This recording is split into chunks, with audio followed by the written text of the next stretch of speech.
এই লোকটাকে পাইলে একটু জড়ায় ধরবেন, কারণ এ হলো আসল নামাজি, এক নম্বরের নামাজি, এই ক্লাসের নামাজি। এরকম নামাজি অনেক মসজিদ আছে, গোটা মসজিদে একজনও পাওয়া যায় না, অনেক মসজিদে এক দুজন পাওয়া যায়। আমি ব্যক্তিগতভাবে এরকম কিছু মানুষকে চিনি, আমার বন্ধু বান্ধবের মধ্যে যে বলছে জেনারেল লাইনের অনেক মানুষ আছে, এরকম অনেক মানুষ আছে আমার কাছে। একটু হার্ড ডিসিশন, এটা বলো অপারেশন। রুগী যখন সিরিয়াস হয়ে যায় তখন কি করতে হয়? অপারেশন করতে হয়। কোনো দোয়া দরুদি কুলাবে না, এই অপারেশনটা করেন। 6 মাস এই অপারেশন করার পর আপনি দেখেন গুনাহের প্রবণতা আপনার অনেকখানি দূর হয়ে যাবে ইনশাআল্লাহ। সৎসাহস করা যাবে তো ইনশাআল্লাহ? এরকম যুবক পাওয়া কঠিন যে এটা ছাড়া বাঁচবো আমি। আচ্ছা, এই মজলিসে এমন কোন যুবক আছেন যে স্মার্টফোন নাই, বাটনওয়ালা ফোন ব্যবহার করেন? হাত তোলেন তো দেখি। আরে ভাই, এখন নাই, বাসায় রেখে আসছেন, ওটা না? চালাক নাকি এরা সব? এত মানুষ কিভাবে হাত উঠে? আপনার বাসায়ও নাই, এখানেও নাই, শুধু বাটনওয়ালা ফোনই ব্যবহার করেন। কোন ফেসবুকে তুমি মানুষ আছেন? মাশাআল্লাহ, তো অনেক ফেরেশতা আছে দেখা যায় এখানে। এর মানে এই না যে যাদের কাছে স্মার্টফোন আছে সব শয়তান, সেটা আমি বলিনি। এদেরকে ফেরেশতা বলা মানে তাদেরকে খারাপ বলি না। হুজুরের কাছে স্মার্টফোন আছে, তাহলে আমি হুজুরকে খারাপ বলছি নাকি? স্মার্টফোন ব্যবহার করে যদি নিয়ন্ত্রণ করতে না পারেন, আপনি ফোন ব্যবহার করেন না, ফোনে আপনারা ব্যবহার করে, আছে না নাই? কিভাবে বুঝবেন ফোন আপনারা ব্যবহার করে কিনা? যদি দেখেন যে আপনি অটো হয়ে গেছেন, ডাইরেক্ট হয়ে গেছেন। অটো আর ডাইরেক্ট হওয়া বুঝেননি, মানে মোবাইল যে টিপতেছেন, এই আঙ্গুল দিয়ে টানতেছেন টানতেছেন টানতেছেন, মনে হয় আপনার কিছু হারাই গেছে, মাইলকে মাইল চলে যেতেছেন আপনি এইভাবে। আঙ্গুলিটা আমার মনে হয় যদি অনুবীক্ষণ যন্ত্রতন্ত্র দিয়ে দেখা হয়, আমার মনে হয় দেখা যাবে আঙ্গুলের এই অংশ বেশিরভাগ যুবকের ক্ষয় হয়ে গেছে। এত ঘষায় আঙ্গুলে হয়েছে, শরীরের অন্য কোনো জায়গায় এত ঘষা হয়নি। ঠিক না ভাই? ঠিক। কি খুঁজতেছেন নিজেও জান না, সারাদিন শুধু টানতে টানতে টানতে টানতে আপনি শহীদ হয়ে যেতেছেন। তাহলে বোঝা গেছে আপনি ডাইরেক্ট হয়ে গেছেন। ডাইরেক্ট হয়ে গেছেন, ওই ডায়রিয়ার রোগীর মতো সবসময় বেরোতে থাকে। আপনারা হাত সবসময় চলতে থাকে। ভাইরা আমার, মোবাইলকে ব্যবহার করেন, স্মার্টফোন ব্যবহার করে ভালো কিছু করলে ভালো, কিন্তু এটাকে আপনি ব্যবহার করেন, ফোন যেন আপনাকে ব্যবহার করতে না পারে। এই যে শেখ বলছে না, সারা বছরে যে গুনাহ করতে না পারে মোবাইলে একদিন সে গুনাহ করতে পারে। আবার সারা বছরে যে সওয়াবের কাজ করতে না পারে, স্মার্টফোন দিয়ে একদিনে সে সওয়াবের কাজ করা যায়। আল্লাহ আমাদেরকে নিয়ন্ত্রণ করার তৌফিক দান করুন। তো যেটা বলছিলাম, গুনাহ থেকে বাঁচার জন্য গুনাহের পরিবেশ থেকে সরে আসতে হবে। পরিবেশ থেকে সরে না আসলে আপনি বাঁচতে পারবেন। এর পাশাপাশি 3 নম্বর আমল হলো নেককার, মুত্তাকি, পরহেজগার মানুষদের সাথে থাকবেন। আর যদি গুনাহটা সেক্সুয়াল গুনাহ হয়, তাহলে অবিবাহিত হতে যত দ্রুত সম্ভব বিয়ে করে ফেলেন। এটা হলো সব রোগের মহৌষধ। যদি মুরব্বীরা রাজি না হয়, দূরে বাইতে আমার কাছে ফুসকা ফাসলা নিয়ে আসবে, বা আশপাশে হুজুরদের কাছে নিয়ে যাবেন। হুজুররা চাচা মিয়ারে বুঝায় বাজায়া ইনশাআল্লাহ বিয়ের ব্যবস্থা করে দেবে। হুজুরদের কিন্তু খাওয়াটাই নেবেন, দেখবেন ইনশাআল্লাহ সব ব্যবস্থা হয়ে গেছে। আল্লাহ তাআলা আমাদেরকে গুনাহ থেকে বেঁচে রাখার তৌফিক দান করুন। এর পাশাপাশি আল্লাহর কাছে দোয়া করতে হবে। এরপরে প্রশ্ন হলো, বর্তমানে আলেমদের মধ্যে বিদ্যমান যে দ্বন্দ্ব, মাহফিলে আলেমরা যেভাবে একে অপরের নাম ধরে সমালোচনা করে, এটা কি আসলে কোনোদিন শেষ হবে, নাকি এই ফিতনাটাও কিয়ামতের আলামত? ভাই, আমি এটার সাথে পুরোপুরি একমত না। মাহফিলে এক আলেম অন্য আলেমের নাম ধরে সমালোচনা করে, বিশুদ্ধার করে, এইরকম ঘটনা বাংলাদেশে কয়জন মানুষ, কয়টা মাহফিলে হয় বলেন? খারাপটা নজরে বেশি পড়ে। বেশিরভাগ আলেম ওলামারা এই করোনা দিস থেকে কথা বলেন মাশাআল্লাহ। এই বিশুদ্ধার করা মানুষ হাতে গুনলে কয়েকজন পাবেন হয়তো, বা কয়েকটা মাহফিলে হয় হয়তো। আমাকে জীবনে শুনছেন যে মাহফিলে কোনো আলেমের, কোনো ইসলামী বক্তা, কোনো মাহফিলের আলোচকের নাম ধরে নাম উল্লেখ করে তার সমালোচনা, তার বিশুদ্ধার করছি শুনছেন কোনোদিন? এই হুজুরে শুনছেন কোনোদিন? তো এরকম হুজুর বহুত আছে মাশাআল্লাহ, এই দেশে আছে না নাই? অতএব আপনারা এত নেতিবাচক চিন্তা করেন কেন যে সব হুজুর এরকম হয়ে গেছে? জি না, বেশিরভাগ এখনো আলহামদুলিল্লাহ ভালো আছে। কিছু খারাপ বা কিছু মানুষ তার দৃষ্টিভঙ্গি বেশ কম থাকতেই পারে। আপনাদের একটা ডিউটি দেই, ওই যে শুরুতে বলছিলাম, আমরা হুজুররা যত কামড়াকামড়ি করি, যত গন্ডগোল ফাসাদ করি, আল্লাহর ওয়াস্তে হুজুরদের গন্ডগোল ফাসাদের কাঁচামাল আপনারা হইয়েন না। কথা কি বুঝাতে পারছি? আমার হয়ে ওনার গোষ্ঠী উদ্ধার করলেন, ওনার হয়ে আমার 14 গোষ্ঠী উদ্ধার করলেন, আপনার লাভটা কি? এই কাজটা আপনারা করবেন, মুসলমানদের ঐক্য যেন তৈরি হয়। এই জন্য আপনি একটা মত পোষণ করেন, উনি আরেকটা মত পোষণ করে। আল্লাহর ওয়াস্তে ওনাকে আপনার শত্রু মনে করেন না। খুব চমৎকার একটা কথা বলেছিলেন ভারতের একজন আলেম, দিন কে হার কাম করনে ওয়ালো কো রফিক সমঝো, ফরিক না সমঝো। যারা দিনের কাজ করেন, ইসলামের কাজ করেন, দৃষ্টিভঙ্গি ভিন্ন হতে পারে, কিন্তু আপনার মনে হয় যে লোকটা আল্লাহ খুশি করার জন্য করে, ধান্দা ফান্দা অন্তত নাই, সে অন্তত মুনাফিক না, ইসলামের শত্রু অন্তত না। এই লোকটাকে আপনারা আপন মনে করেন, তারে প্রতিপক্ষ মনে করবেন। যদি আপনার মনে হয় সে নির্বোধের মতো কাজ করতেছে, তাহলে মনে করবেন আমার ব্যাককল বন্ধু আর কি, আমার ভাই। ব্যাককল হলে যেরকম হয় এরকম আর কি, কিন্তু দিন শেষে আমার ভাই, আমি তার বিরুদ্ধে বিশুদ্ধার করতে পারি। এইভাবে যদি আপনারা চলেন, ফেসবুক জেহাদের নাম দিয়া এক গোষ্ঠী আরেক গোষ্ঠীর গোষ্ঠী উদ্ধার করে যদি বন্ধ করেন, তাহলে দেখবেন ঐক্যের প্ল্যাটফর্ম এমনি সুগম হয়ে গেছে ইনশাআল্লাহ। চেষ্টা করবেন না আপনারা? এরপরে প্রশ্ন হলো, মানুষ মৃত্যুসজ্জা অবস্থায় থাকাকালীন তাকে পানি পান করানো হয় কেন? সবাইকে বলা হয় নাম ধরে ধরে পানি পান করানোর জন্য, কিন্তু তখন তার জ্ঞান থাকে না, সে তখন অচেতন অবস্থায় থাকে। সবাই বলে এতে নাকি তার কষ্ট কম হয়। ভাই, যদি মৃত্যুর আগ মুহূর্তে গলা শুকায় যায়, ওই লোকের কষ্ট হচ্ছে মনে হয়, তখন তো আপনি চামচ দিয়ে বিভিন্ন বিষয়ে তার পানি পান করাবেন, যাতে করে গলা শুকায় না যায়, কষ্ট না হয়। মৃত্যুর আগ মুহূর্তে অনেক কষ্ট হয়, সেজন্য তার পানির প্রয়োজন আছে মনে হলে চামচ দিয়ে যদি দেখেন যে তিনি নিচ্ছেন, পানি পান করতেছেন, নিতে চাচ্ছেন, তাহলে দিলেন, এটা ভালো জিনিস। কিন্তু পানি সবাই মিলে পান করাইলে, সবাই আপনারা ফেরেশতা, আপনারা সব নেককার মানুষ, আপনাদের হাতের বরকতে ওই ব্যক্তির মৃত্যুর কষ্ট দূর হয়ে যাবে, এরকম কোনো কথা কোরআন হাদিসে, এগুলো হলো হাদিসুন নিসা, আমাদের নিজেদের মান গড়া হাদিস। কথা কি বুঝাতে পারছি? এরপরের প্রশ্নটা একজন ইমাম সাহেবের প্রশ্ন। এই প্রশ্নটা আমি এখানে করতে পারলাম না, শুধু এতটুকু বলবো, এই ধরনের প্রশ্ন ব্যক্তিগতভাবে জানার চেষ্টা করবেন, মেহরবানি করে এই ধরনের প্রশ্ন ব্যক্তিগতভাবে জানার চেষ্টা করবেন এবং আল্লাহর কাছে ইস্তেগফার করবেন, তওবা করবেন, আল্লাহ তাআলা মাফ করুন।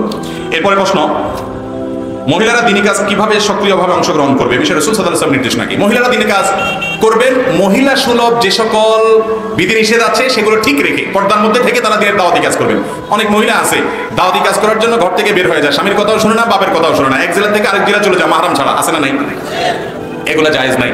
আপনি কোনো বাড়িতে তালিম করবেন, সেখানে পর্দাপর্শিতার সাথে যেতে হবে, অভিভাবকদেরকে সম্মতি নিয়ে তাদের কাছ থেকে অনুমতি নিয়ে যাবেন। এই সমস্ত তালিমে আমি বলি সবসময় কোনো একজন দক্ষ আলেমের তত্ত্বাবধান অবশ্যই থাকতে হবে, না হলে এগুলো গোমরাহিতে পর্যবসিত হওয়ার ভয় অনেক বেশি। আর মহিলাদের মধ্যে, পুরুষদের মতো অনেক মহিলাদের মধ্যে এই প্রবণতা আছে, বানায় বানায় মাসালা বলে, মাদায় বানায় হাদিস বলে, এগুলো করা যাবে না।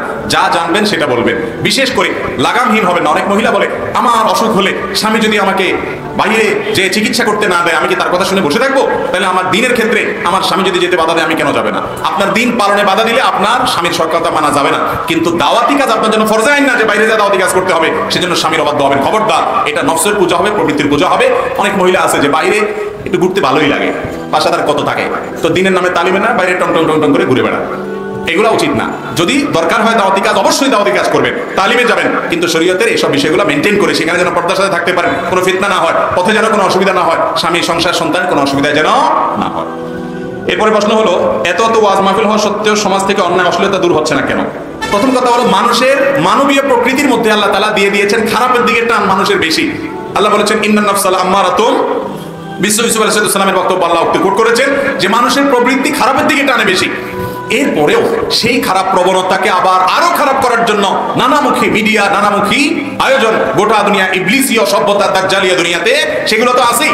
এই স্রোতের বিপরীতে ওয়াজ মাহফিলগুলো হলো অনেকটা সমুদ্রের বিপরীতে বালু ফেলায়া বাঁধ দেওয়ার চেষ্টা। আপনি আমি চেষ্টাটা করি যদি, তাহলে আল্লাহর কাছে বিনিময় পাবো। আর এতে একেবারে লাভ হয় না, এটা অনর্থক কথা। বহু মানুষের ঠিকই ফায়দা হয়। আল্লাহ তাআলা আমাদেরকে হেদায়েতের উপরে চলার তৌফিক দান করুন। কয়টা বাজে ভাই? 11:30 বেজে গেছে, তাহলে তো শেষ করা দরকার। জি ভাই, আর কয়েকটা প্রশ্ন দিয়ে আমরা শেষ করে ফেলছি ইনশাআল্লাহ। অনেকে কোরআন পড়া শুদ্ধ হয় না বলে কোরআন পড়ে না, ভুল উচ্চারণে গুনাহ হবে কিনা এই ভয়, এক্ষেত্রে বিধান কি? এটা অনেক সময় ওয়াসওয়াসার কারণে হয় ভাই। আপনি কোরআন পড়তে পারেন না, ভুল হয়, সেজন্য কোরআন পড়বেন না, জি না। আপনার কোরআন পাঠে যদি মেজর বড় সমস্যা না থাকে, যে একেবারে বড় ধরনের ভুল, তাহলে অবশ্যই আপনি তেলাওয়াত করবেন। ছোটখাটো ভুল হলে আপনি তেলাওয়াত চালায় যাবেন। তেলাওয়াতে মানে কোয়ালিটির কোনো শেষ নাই। আপনি কোনো ইমামের কাছে, কোনো মুয়াজ্জিনের কাছে গিয়ে তেলাওয়াতটা শোনাবেন, হুজুর আমার তেলাওয়াতটা শুনেন তো, এমন ভুল হয় কিনা যেটা কারণে অর্থ উল্টে যায়, একদম ডেঞ্জারাস ভুল হয় কিনা। যদি এরকম না হয়, তাহলে ছোটখাটো ভুল নিয়ে আপনি তেলাওয়াত চালু রাখবেন, পাশাপাশি আপনি অবশ্যই শুদ্ধ রূপে তেলাওয়াত শেখার চেষ্টা করুন। এরপরে প্রশ্ন হলো, আমি সরকারি চাকরিজীবী, আমার বেতন হতে কিছু টাকা সরকার কেটে রাখে, পেনশনের সময় হয়তো অনেক টাকা বাড়তি দিবে, এই বাড়তি টাকা দেখা যাবে মূল টাকার চেয়ে বেশি, আমি কি এই টাকা খেতে পারবো কিনা? এটাকে প্রভিডেন্ট ফান্ডের টাকা হয়তো উনি জানতে চাইছেন। প্রভিডেন্ট ফান্ডের যে টাকাটা কেটে কেটে রাখে গভর্নমেন্ট, এটার সাথে অতিরিক্ত টাকা দেয় এবং এটা সুদ বলেই দেয় হয়তো বা। তারপরেও এদেশের সকল বিজ্ঞ প্রাজ্ঞ উলামাদের ফতোয়া অনুপাতে সেটা সুদ হবে না। ডক্টর আব্দুল্লাহ জাহাঙ্গীর মাওলানার মাসআলা রয়েছে, মাওলানা আব্দুল মালিক সাহেবের ফতোয়া রয়েছে, আর আমাদের ফতোয়া রয়েছে, এটা সুদ হবে না। কেন? কারণ সুদের সংজ্ঞা এখানে প্রযোজ্য হয় না। যেই টাকা আপনি পানই নাই, সেটা তো আপনি জমা দেওয়ার প্রশ্ন ওঠে না। গভর্নমেন্ট দেওয়ার সময় আপনাকে কম দিয়া বাকিটা কেটে রেখে দিছে। এখন তার সাথে যদি অতিরিক্ত দেয়, তো আপনি লোন দিয়েছেন, তারপরে লাভ নিয়েছেন, ব্যাপারটা এরকম না। আপনি দেনই নেই, সে কাইটা রাখছে, দেওয়ার সময় আপনাকে বাড়াই দিছে। তো সুদের যে সংজ্ঞা, তার মধ্যে এটা পড়ে না, এটা জায়েজ আছে। তবে প্রভিডেন্ট ফান্ডের কিছু পার্সেন্টেজ আছে ইচ্ছাকৃত কাটায় মানুষ, যে আমার বেতন থেকে আমি ইচ্ছাকৃত কাটাবো একটা পার্সেন্টেজ, সেটাতে অতিরিক্ত যেটা আসবে ওইটা সুদ হবে, ওইটা আপনি গ্রহণ করতে পারবেন না, কারণ আপনি নিজে সেটা জমা করেছেন, দিয়ে মুনাফা নিচ্ছেন। বর্তমানে বিশ্বকাপ খেলায় যুবকরা কেউ ব্রাজিল, কেউ আর্জেন্টিনা দল সাপোর্ট করে, আবার তাদের পতাকা উড়ায়, এটা কি উচিত? এটা হলো ভাই মুসলমানের ইমানই দৈন্যতার প্রমাণ। মুসলমান সে যে বাঘের বাচ্চা, সে জানে না, সে মুহাম্মদ সাল্লাল্লাহু আলাইহি ওয়াসাল্লামের অনুসারী, সে জানে না। সে এই জন্য যেখানে সেখানে যার তার সমর্থনের পিছনে তার মেধা, তার শ্রম, তার বুদ্ধি, বিবেক, ভালোবাসা, আবেগ, উচ্ছ্বাস এগুলোকে ব্যবহার করে। মুসলমানের আবেগ উচ্ছ্বাস এত সস্তা হওয়া উচিত নয়। আল্লাহ তাআলা আমাদের বিবেক, যুবকদের বিবেকগুলো যেন জাগ্রত, সেই তৌফিক দান করুন। আমি এক পরীক্ষার্থী, পরীক্ষার হলে মাঝে মধ্যে দেখা যায় টিচার নকল করতে সাহায্য করে, আবার কোনো ছাত্র প্রতিবাদ করলে তাদের খাতা নিয়ে যায়, এটা কি উচিত?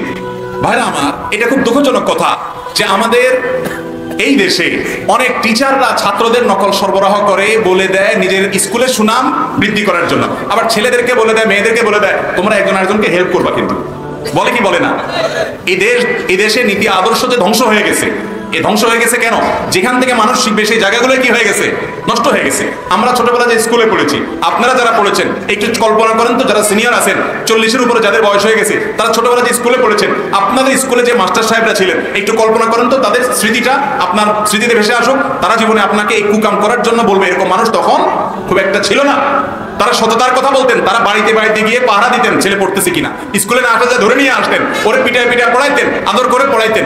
তারা চাইতেন পড়ালেখা করে তারা মানুষ হন। আর এখন টিচার, সে তার সুনামের জন্য আপনাকে বলে তোমরা দেখে দেখে লেখালেখি করিও। ওকে চুরি, ওকে অনৈতিকতা, ওকে অন্যায় কাজ করার শিক্ষা যে শিক্ষক দিছে, এই শিক্ষক কোনো আদর্শ শিক্ষক হতে, শিক্ষকের কথা আর কি বলবো। অনেক বাপ মা পোলাপানের জন্য নকল সরবরাহ করে। কোথায় নকল ফাঁস হয়েছে, টাকার বান্ডিল নিয়ে নকল কিনতে আনে। ঠিক না ঠিক? পরীক্ষার প্রশ্নপত্র ফাঁস হয়েছে, ওটা কেনার জন্য যায়, ছেলে মেয়েকে নকল সরবরাহ করে। এই সমাজটা ধ্বংস হয়ে গেছে, নষ্ট হয়ে গেছে এই কারণে যে বাবা মা ছেলে মেয়েকে বলার কথা, বাবা পরীক্ষার হলে যা পারো তা লিখে আসবা, তুমি ফেল করলো আমার কোনো আফসোস নাই, তুমি পাস করছো কারণ তুমি নকল করো নাই, অন্যায় করো নাই, তুমি চারিত্রিক পরীক্ষায় পাস করছো। পরীক্ষার হলে দুইটা পরীক্ষা হয়, একটা তো আপনার সাধারণ পরীক্ষা, আরেকটা হলো ঈমান এবং তাকওয়ার পরীক্ষা, ভালো মানুষের পরীক্ষা। যেই ছেলে পরীক্ষার হলে এই আকাম করে, নকল করে, অনৈতিক কাজ করে পরীক্ষা দিয়ে পাস করে, ও যখন ভালো কোনো পদে বসবে, চেয়ারে বসবে, ও তো চোর হবে, ডাকাত হবে, টিনচোর হবে, গনচোর হবে, এটাই স্বাভাবিক। অতএব টিচার যদি খাতা নিয়ে যায়, প্রতিবাদ করবেন প্রয়োজনে, কিন্তু তাই বলে কখনো টিচারের অন্যায় আবদার, হেড স্যারের অন্যায় আবদার, মা বাপের অন্যায় আবদার মানবেন। অনেক মা বাপ আছে, পোলাপান ভালো পরীক্ষা করে রেজাল্ট করে আসছে, কপালে চুমা খেতে খেতে শেষ, কপালে আদর করতে করতে শেষ, বাবা আমার ভালো পরীক্ষা করে আসছে, বাবা কি আঁকা কুঙ্কা করে যে পাস করে আসছে, ওইটার খবর আর নেয় না। এখন মা বাপ চায় না আমার ছেলেটা, আমার মেয়েটা মানুষ হোক, চায় ডাক্তার হোক, ইঞ্জিনিয়ার হোক, আলেম হোক, এটা হোক সেটা হোক, মানুষ হোক আর অমানুষ হোক, দিন শেষে আমি নিজে টাকার মেশিন, ও টাকার মেশিন হোক। এইরকম হওয়ার কারণে সমাজটা ধ্বংস হয়ে গেছে। সেরকম বাপমার অভাব। তো যুবকরা, বাপমা যদি খারাপ হয় হোক, টিচার যদি খারাপ হয় হোক, আমি খারাপ হবো না, পরীক্ষার রেজাল্ট আমার কম হবে, দরকার নাই। বহুত ভালো ভালো রেজাল্ট করা মানুষ রাস্তা রাস্তায় ঘুরে বেড়ায়, বহুত খারাপ করা রেজাল্ট করা মানুষ আল্লাহ তাআলা অনেক বড় করে। অতএব রেজাল্টই আমার সব, এমন কোনো কথা নাই। আমি আমার আদর্শ বিক্রি করব, কারোর দিকে তাকাবো না, চেষ্টা করবো তো ইনশাআল্লাহ। আমার দ্বারা বারবার গুনার কাজ হয়, আবার অনুতপ্ত হই, আবার গুনার কাজে লিপ্ত হই। এখন আমার করণীয় কি? বারবার যদি গুনাহের কাজ হয়, হাল ছাড়বেন না, আবার তওবা করবেন। তবে চেষ্টা করবেন আগের তওবার চাইতে পরের তওবা যেন স্ট্রং হয়। খুব নিজেকে ভৎসনা করবেন, আমি কত খারাপ, আগে না তওবা করছি আল্লাহর কাছে, আরেক কাজ করবেন, আবার করে ফেললাম, তাহলে এবার নতুন করে স্টেপ নেন, কেন হলো? ওখান থেকে আরো শক্তভাবে দূরে সরেন। এরপরে আবার কখনো গুনাহ হয়েছে, আপনি মন ভাঙবেন না, আবার তওবা করবেন। মনে রাখবেন, আরে ये कुश्ती तो है उम्र भर की, कभी वो दबा ले कभी तू दबा ले। শয়তানের সাথে লড়াই তো সারা জীবনের। কখনো সে আপনাকে হারাই দিয়া পাপ করে ফেলবে, কখনো তওবা করে চোখের পানি ফেলে মালিককে খুশি করে আপনি পাস করে যাবেন। চেষ্টা করবো না ইনশাআল্লাহ? ভাইরা আমার, ইবলিস আপনাকে বলবে তোর মাথা খারাপ হয়েছে, তুই যত আকাম করছস, যতবার খারাপ কাজ করছস, তোর আল্লাহ মাফ করবো তো? আরে মাপ টাপ চাইস না, এই কোন মুখে আল্লাহর কাছে মাপ চাবি? আপনার কাছে মনে হয় আপনার ভিতরে একটা ফেরেশতা ভাব আসছে না, ওইটা শয়তানি ভাব। শয়তান আপনাকে নিরাশ করছে, আপনি শয়তানকে বলবেন না, তোমার এই ফোন দিতে আমি পা দিচ্ছি না। আমার রব আহকামুল হাকিমিন বলেছেন যে লা তাকনাতু মির রাহমাতিল্লাহ ইন্নাল্লাহা ইয়াগফিরুয যুনুবা জামিআ। তোমরা আল্লাহর রহমত থেকে আশা হারাবে না, আল্লাহ সব গুনাহ মাফ করবেন। তুমি আল্লাহর দিকে আগাও। যদি তুমি আগাও, ওয়াল্লাযীনা জাহাদু ফিনা লানাহদিয়ান্নাহুম সুবুলানা, যারা আমার দিকে আগানোর চেষ্টা করবে, আল্লাহ বলেছেন তাকে আমি একটা পথ দেখাবো না। লানাহদিয়ান্নাহুম, লামে তাকিদ, নুনে তাকিদ, ফাকিলা, তিনটা তাকিদ দিয়ে আল্লাহ বলেছেন অবশ্যই আমি তাকে একটা রাস্তা দেখাবো না। সে আমার দিকে আসা শুরু করলে আমি বহু রাস্তা খুলে দেব তাকে। যুবকরা, গুনাহ ছেড়ে আল্লাহর দিকে আসবো তো ইনশাআল্লাহ।